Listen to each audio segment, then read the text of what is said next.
And it looks like we're live. Good morning. Welcome to all of our illustrious, did I say illustrious? I feel like I need to say illustrious. Illustrious listeners, watchers, those who love this podcast. We're here. It's the Speaker's Corner.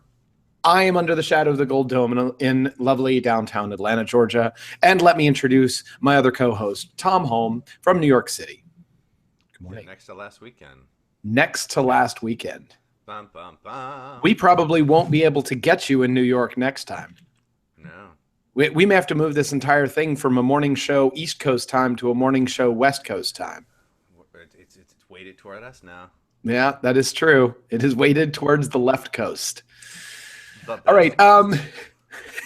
So we have a good number of things to talk about. The news of the day is we are nearing the midst of December, almost to the odds, which means that we are mere days away from the inauguration of a new president and a new administration coming into these United States of America. And in that regard, there's many things to talk about, specifically the amount of hype and hoopla that has been surrounding the President-elect Donald Trump's nominations for cabinet members. Not in my recollection has there ever been so much news and public discourse about nominees and the endeavor to get said nominees as in this election. Is it more than you're used to as well, Tom? I would agree with that, but I think that's understandable as well. Okay, explain. I think, especially for us wonky types, right? This was a campaign based solely on pitch ideas without substance. Like, I mean, the campaign slogan alone, "Make America Great Again." Well, what does that mean? Oh, it's going to be great. It's going to be the biggest thing ever. It's going to be lack of specifics, lack of direction. I'm really low still. Yeah. Let me get a little bit more gain. Let me get hot. I'm going to get hot for all of you. How's that? Better? You're much hotter. All right. Thank you. Thank you, production notes. The highest quality here. If you all could see, my desk currently, by the way, is a bunch of Corona boxes that have CDs in them. I don't have a desk right now, so this is about as quality as we get. All for you, our lovely viewers. That's right. It's Make It Happen radio, or Make It Happen. So I think for the media and wonky types, really we're looking at the cabinet as the truest indication of what is going to happen with this administration. Got it. I think that's a more revealing hand than anything that the president-elect has said. I agree. Like, it is clear to me that he's looking at doing charter schools and working hard in the education industry to try and move away from the universal education of all students in similar ways and go to the concept more towards charter schools. Do you feel like that's something that has been exposed in his picks? Well, I mean, it's what I look at, and of course, you know, where I stand on this election. What I see is I'm fascinated by, and I wrote in the notes, damn it feels good to be a billionaire and or flag officer. Because right now I'm looking at a cabinet that seems to be predominantly billion with a B. Some millionaires thrown in there to, like, you know, create diversity. Yeah, and former generals, which looks to me that I see a government that's pro big business. Okay. Evident by the fact of, you know, making Linda McMahon the cabinet member in charge of small business. I can't even with that. That's what WWE is totally a small business. Yeah. A very, very friendly. Here's a fun. Yeah, we're gonna talk about draining the swamp, which I find fascinating. It's like, you know, it's like I have to admire the fact that we're getting rid of the whole lobbyist environment in DC, and you know how we're getting rid of the lobbyists? We're putting them in power, cutting out the middleman.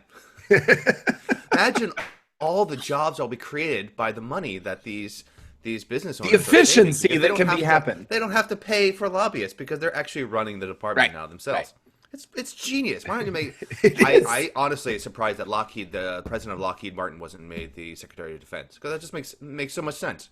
Yeah, it would. Why not? Boom. He's like, oh, we need those planes, and I've got them right here. Mm-hmm. Now, just sign off on this check, please. Thank you. And the president's going to do a lot in real estate because he's got so much of it. Oh, Christ Almighty! Well, that goes to the nominee for Secretary of Housing and Urban Development, a man who owns a house and probably has very little other qualifications.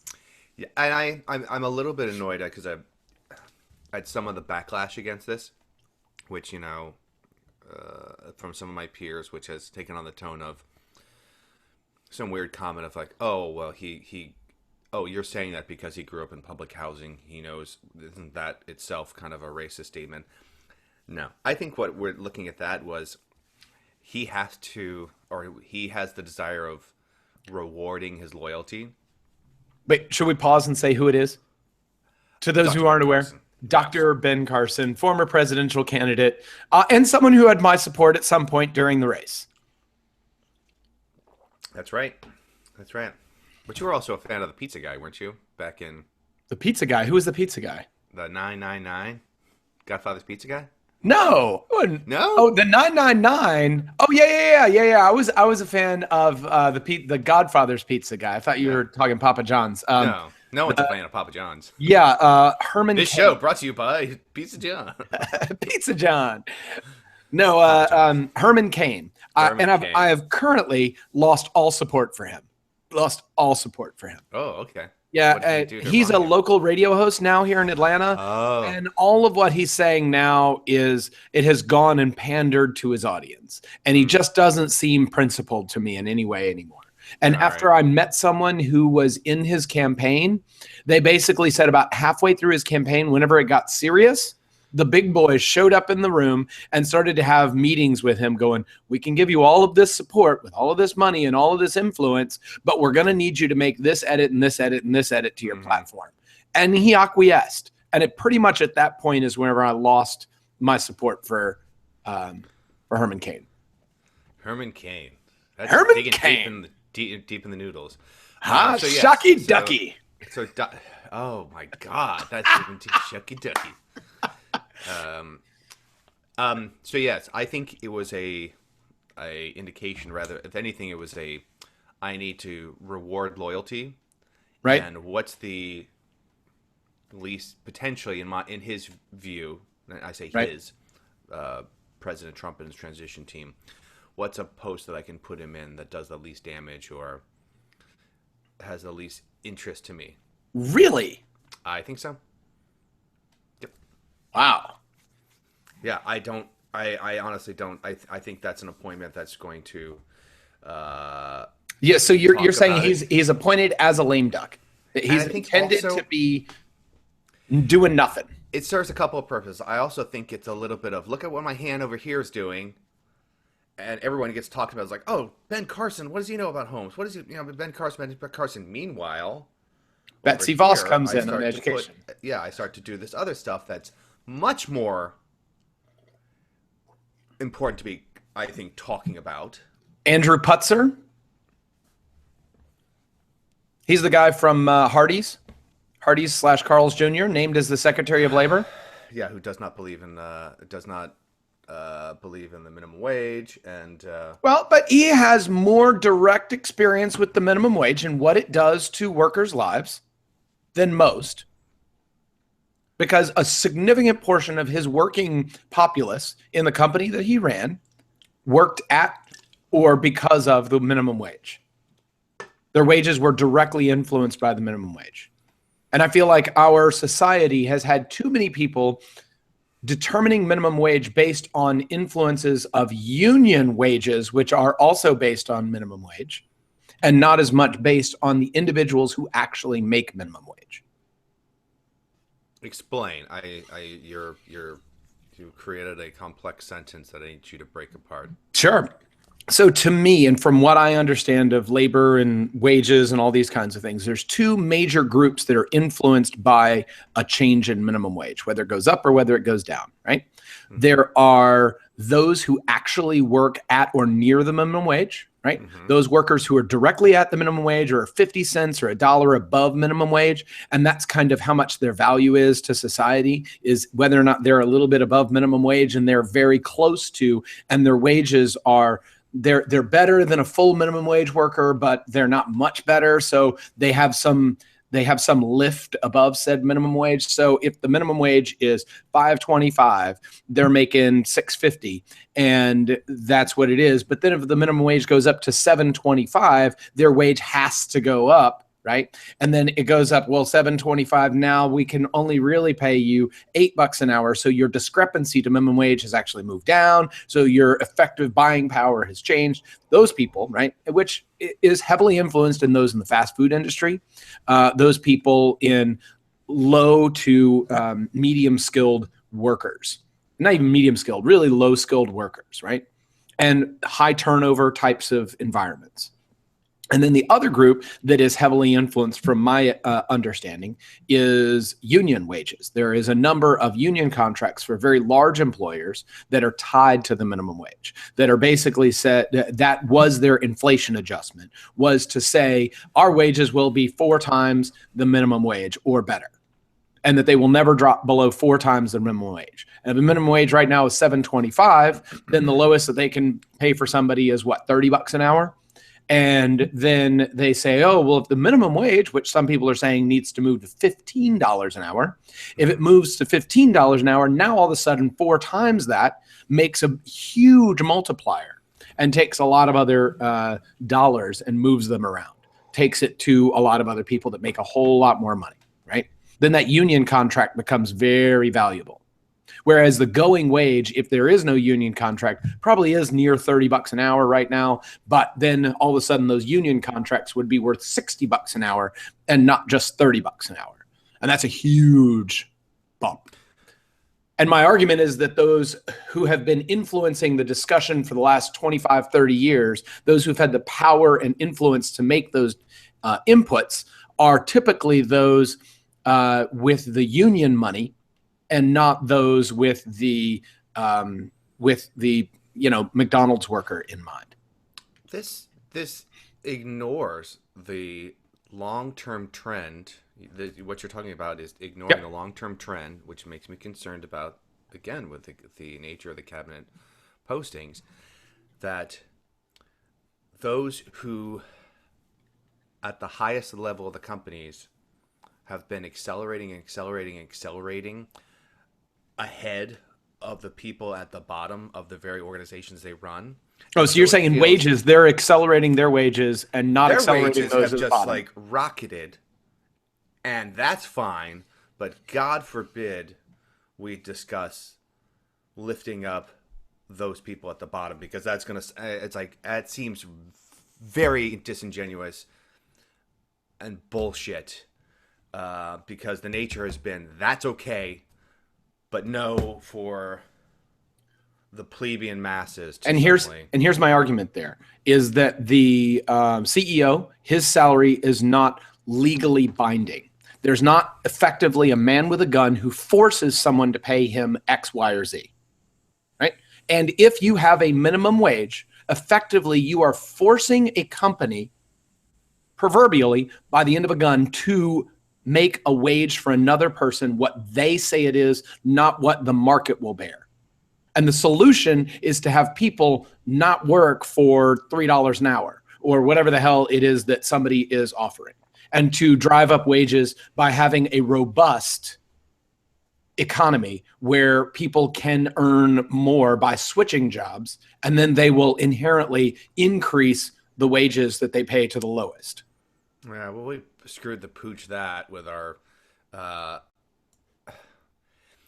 we are not in a mobile market right now. You have too many people that get locked into home ownership. Correct. And all these things that basically we incentivize people to get themselves in a position where they can't, which Correct. then allows the business owner to have even more control and influence. Even more control and And influence. I would argue that that point has more to do with discrepancy of wage than any other point. The fact that we teach our children that the American dream is to own your own home and own your own car, right? And we will encourage somebody who's 16 to go in. We don't just teach our children. We have a tax system that encourages that to be the way. So don't do this like I didn't learn in school. I'm looking at the basic dollars and cents, which is like, well, it seems like on the surface that I'm being encouraged to do that. Which benefits business because business people are the ones building homes, making money. So everything is as much as I can take from you, but God forbid you try to take anything from me.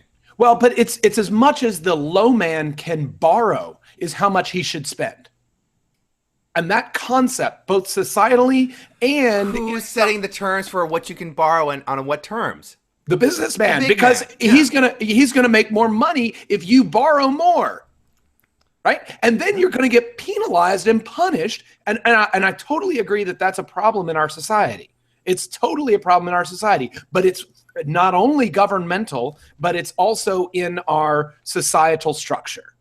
But now you have a government being manned by the people who benefit and have been benefiting from that structure. They're going to magically say, you know what? I'm done feeding at the trough. No. They're going to maximize what they can get. This is part of the reason that, it used to be we said that, if you're one of the rules of hedge funds is that if you're running a hedge fund, you have to have X percentage of your income locked into that hedge fund. Okay. The idea was to be that they had some skin in the game. Right. I'm looking at this cabinet of predominantly white billionaires. Right. And they have a lot of skin already in the game that we don't want. And how long are they going to be there? What is the average cabinet position? I'm sorry to shout. What's the average tenure? No, I love your energy. Position? I love it. It's like a couple of years. No one ever seems, it's impressive when someone makes it through the first term. Because they do their years. So I'm looking at people who are like, how can I set up in my time here a guarantee that I'm going to either keep what I'm getting or maximize what I'm going to get in the short term. Forward. Right. And then deuces. Right. And then when it actually fruits, I'm nowhere to be seen. Gone. Ghosting. And somebody else will be in this position when it actually fruits. Capital gains tax will get slashed. Inheritance tax will be removed. And then suddenly it's like, you know what? I've just created a nest egg for my great-grandchildren. Right. And all it took was 2 years of pushing papers in D.C. So I would like to pause for just 2 seconds and introduce a third corner. Yeah. If she would like to be on, then I would introduce Michelle Lynch. Say good morning. Hello. Can you hear me? We can. I'll come in closer. Can you hear me now? Oh, yes. All right. Glad to be with you guys today. Those sultry dulcet tones that are coming through the microphone. So if you have anything that you'd like to chime in here, feel free. So I think we've solved the problem of what is wrong with the world, and it's all businesses and corporations. We just get rid of all corporations and move to a central payer for everything in our lives. Maybe we could do the same thing that Fidel Castro did. Yes? No? We don't like Fidel Castro anymore. Oh, well, he's dead. He's dead. He's dead. Done. So you know who's also dead? What? Generalissimo Franco. Who? That's a SNL joke. Oh. Never mind. Chevy Chase. Weekend update. Wow. Continuing. So we wanted to go through a couple of these cabinet positions and chime in on a few points. There are a few politicians that are on this, but it is not heavily filled with politicians. One politician in specific is for the Secretary of Health and Human Services. My congressman from the 6th district of Georgia, Tom Price, who's been my representative since I moved to Georgia, and he is going to be the Health and Human Services, or he is nominated and has to be approved to be the runner of Health and Human Services. Any other people of note? So Rex Tillerson. Tom Price's net worth is $13.6 million. Oh, poor guy. Yeah, he's a low ball in this particular thing. Yeah. Potatoes. He's really a low baller. He is. Rex Tillerson is named as a designee for the Secretary of State. Rex Tillerson, the CEO of ExxonMobil. Wow. Good friend of Putin. Well, he's had a lot. Well, but look at what is the problem areas in the world, right? The problem areas in the world are the Middle East and Russia right now. And China to a certain extent, right? Those are the things that we as a country need to be on alert about. Those three major things. We don't have a whole lot of problems back and forth with Canada. We don't have a whole lot of problems back and forth with, the Scandinavian countries. Michelle, you're muted. You're muted. Thank you, guys. So you started with the problems in America. But what you're naming is problems that we as Americans are faced with against those elsewhere. So right. Like the things in the world, there's a lot more problems than the Middle East in the world. Correct. These are the problems that America has conflicts. These are the entities in the world that we have typical conflicts with, which is Russia, Middle East, the hot conflicts. Right. Right. And so as an oil company, almost every single one of those he has had interactions with. So there is some rationality to him already having experience without being a politician. But he's had to make tough deals with guys that are over there. So if you think of Donald Trump as a deal maker, as a negotiator, Rex Tillerson is not a terrible idea in that regard.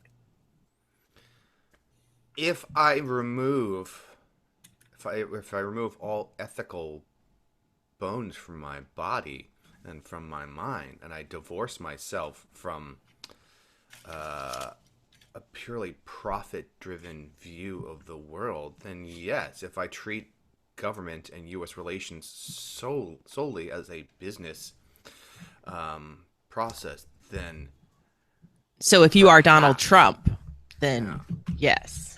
You guys are being brutal here. Let me introduce an idea to you, and this is going to be a little utopia idea, and I'm just going to ask you to humor me for 30 seconds, and then we'll discuss, and you can tear it down. We've humored you for 18 plus years. I think we can humor you for 30 seconds. All right. The problems we present as a society in the United States, many, many, many of them would be solved, would be reasonably solved if our country grew at 4 to 5% GDP growth per year. Okay, so you're looking at income inequality. I don't accept that as a fact. That's why I'm asking you to humor me. Okay. With the presumption that that is the case, then the health insurance and the health situation that we're in as a country, which is we aren't very good at taking care of all of the people in these United States in a health regard. It just costs too much of our GDP to do so. If we were able to grow our GDP at 4 or 5%, then we would outgrow the growth of healthcare cost, and therefore effectively make it cheaper as a society to take care of ourselves. If we were able to grow our economy at 4 to 5%, then all of a sudden our labor markets would be much more competitive for everybody, top to bottom. The immigration issues where they're taking our jobs concepts exist would be lessened. Right? Because currently our GDP growth has been very anemic. 1%, 0.5%, stuff like that. And if we were able to put that at 4 or 5%, the argument that was made to me, or that was made on CNBC last week when I was watching it, made a whole ton of sense. If that is the goal that Donald Trump is really trying to do to get social change to happen, because many, many, many of the American assumptions of exceptionalism and all these other kinds of things were based on the fact that for 100 years we had solid growth as a society in performance gains. And if he's trying to do that, a number of these cabinet positions are appropriate towards that goal. Specifically speaking on Rex Tillerson, specifically speaking on the Pudzer, specifically speaking on kind of on the Betsy DeVos even, because she was the one who did all of the charter schools in Detroit. Wait, unpack that one for me. As to why she would apply. The others I could kind of see.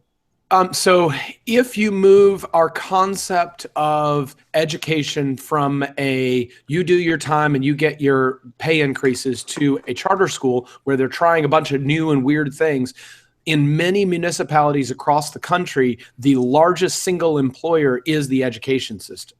And if you were able to change the paradigm of education and effectively be able to pay good teachers more, that inherently can create a higher income for the average worker by influencing the largest numbers of workers in many municipalities.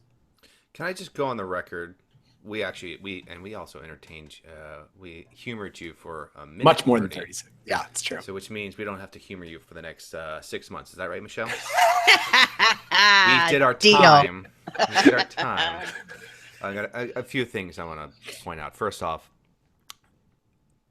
your growth projections or ideal world growth projections, that's lovely if it isn't for the fact that we've seen an increasing imbalance in where that goes. And I'm talking income inequality. I'm talking about what percentage goes to that top earners as opposed to the bottom earners. So right now I'm not, and trickle down economics is so far every effort to have it happen I've never seen work. So suddenly it's just like, it's going to work this time. It's like, yeah, fool me once, shame on you. And then as for the charter school, I love that jaded reference to the George Bush fumble. Fool me again. Fool me. Can't get fooled again. You can't get fooled again. I won't get fooled again. That's right. He was a big Who fan. That's all. I miss that guy. Bush? Yeah. He's still around. Now I've got visions of Bush dancing. And again, I'm coming from a biased place because of the nature of my work and where I see. But I have concerns because a lot of what I see with charter schools is some bullshit. Yep. Especially it's like wow, they're head and shoulders ahead of the public schools. I'm like, yeah, because they can be selective and they can self-select for success. And after the fact, will remove or push out students that are going to harm their success rating, which you don't get to do in a public school. Correct. So how do you solve that? Who are you asking? Me? If I found the solution, yeah. No, I'm asking because Tom's the one that's offering the. We've got a canary in the coal mine here with regard to these DeVos. So, did I say her name right? DeVos. I think so. DeVos. So how do you fix without just leaving other kids behind? And I don't understand how charter schools can even meet the needs of the average child. Okay, so here's my concept, right? Is that you divide and conquer those challenges that exist. You don't spend. We have. When you say divide, what do you mean? So let's go down that. So I have seen success in schoolings where they separate the children as to what their abilities, strengths, weaknesses, these kinds of things, and give more time and attention to those who need extra time and attention in particular subject matter. Right? Okay, pause there for a second. I'm sorry. Mm-hmm. So in that though, would that right from the start, we're talking about segregation?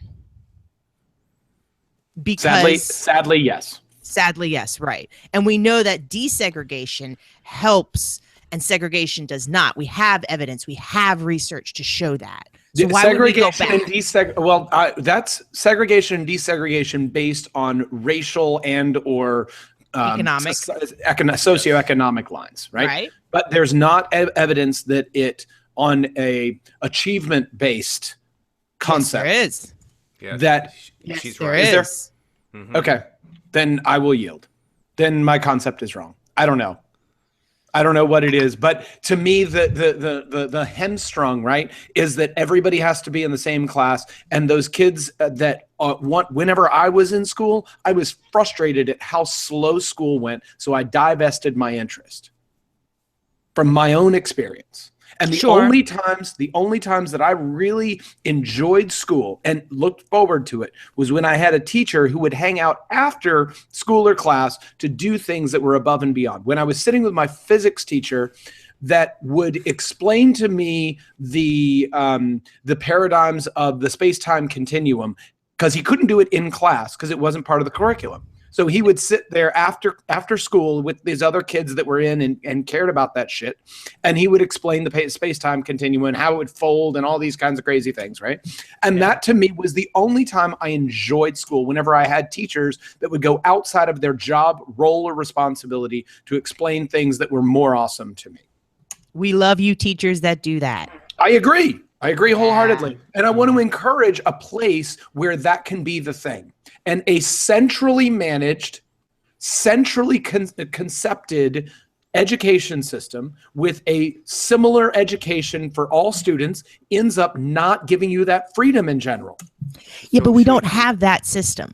You seem to think we have this generally national system. We don't. No, not at all national. Not at all national. Okay. But it is centrally managed. Sometimes it is on the district level. Sometimes it is on the state level. But it generally is centrally managed and not individual on the district and state. Yeah. Oh, no. The live computer went down. So I don't know if we're ever going to be able to turn it off. It says live. Oh. We just have to hang up and leave. Yep, I think that's how we're gonna end this one. It may never end. This is the podcast that may never end. It's okay. We're still live. We're good. That's funny. I see your points. I see your points on decentralizing, giving the teachers the rights to find what works in their classroom as opposed to making them fit whatever they have to teach into a small whole. And my concept there is to treat teachers and educators as professionals, right? And give them the professional ability to make decisions, because I really want the same successes that we see in society from treating people like adults and letting them make decisions is the ones I would like to have in our education system.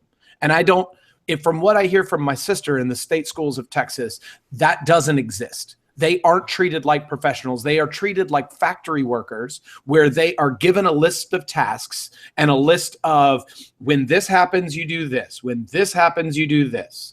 And that doesn't treat someone like a professional. And that's the one concept I feel like can succeed in our education system. And you have more experience, Tom, than I do. So feel free to shut me down and tell me I'm wrong. I'm not going to shut you down and tell you you're wrong. My concern and consternation is finding a happy equilibrium, because I think of the far end of the spectrum is there's someone that my family knows. I don't know these people, but they're electing to homeschool their children, which is fine. The problem, though, that I was made aware of is they're getting a really fucking weird education that is ultimately going to cripple them when they go to university. Like their science class is go down to the river and collect some water and tell us what you see in the water. And it's like a high school science class. That's awesome. No, it's homeschoolers. They do have minimums that they have to meet. It's not like but so that's the same thing as what a C student would have to meet. Mm-hmm. So they're meeting those minimums. They may get some extracurricular things. They might get more emphasis on the things that they enjoy. They might be more like Jeff, where you get to talk more about those other things. I'm not against homeschooling. or thank you for bringing up the minimums that they need to reach. So there still is some kind of, okay, you can. There's a bar they have to reach in order for that student to move on to the next grade. Great. So because I'm a firm, I want to know that people are, however you want to get there. Okay. You can go, but you need to get there. There needs to be, and that's still some level of standardization. We're all going to meet at the mall parking lot. You can take the highway, you can take the back roads, you can walk, you can bike, but we're all going to the mall. Right. Not suddenly and my argument, actually, I'm more interested in going to, no, shut up. You're going to the mall. Period. We have if you want to have, you know how to get to the mall. Right. Right. Well, okay, but you say you have to go to the mall, but the problem is that, what if they don't want to go to the mall today? They want to meet there next year. No, and to me, if somebody wants to educate in such a way that they catch up by 6th grade, but they reorder things, and so you aren't doing it in the same order that somebody else determines you're supposed to. I only want my tax dollars going to teaching people how to go to the mall. I don't want my tax dollars going to teach someone how to go to the Waffle House because the mall isn't important. Well, what happens if you're supposed to meet at the mall on Thursday, but there's a meeting at the mall every Thursday, and you're supposed to be there this Thursday, right? And then after you go to the mall this Thursday, you're supposed to be going to the fire station the next Thursday. But they go to the fire station first, and then they go to the mall second. I want happy equilibrium. I want everyone to know how to get to the mall. And that's generally my concept that's against that. That's a centralized concept of how education is supposed to go. And that centralized concept doesn't account for individual discrepancies on the individual. That's not the way our current system is set up. Our current system is if in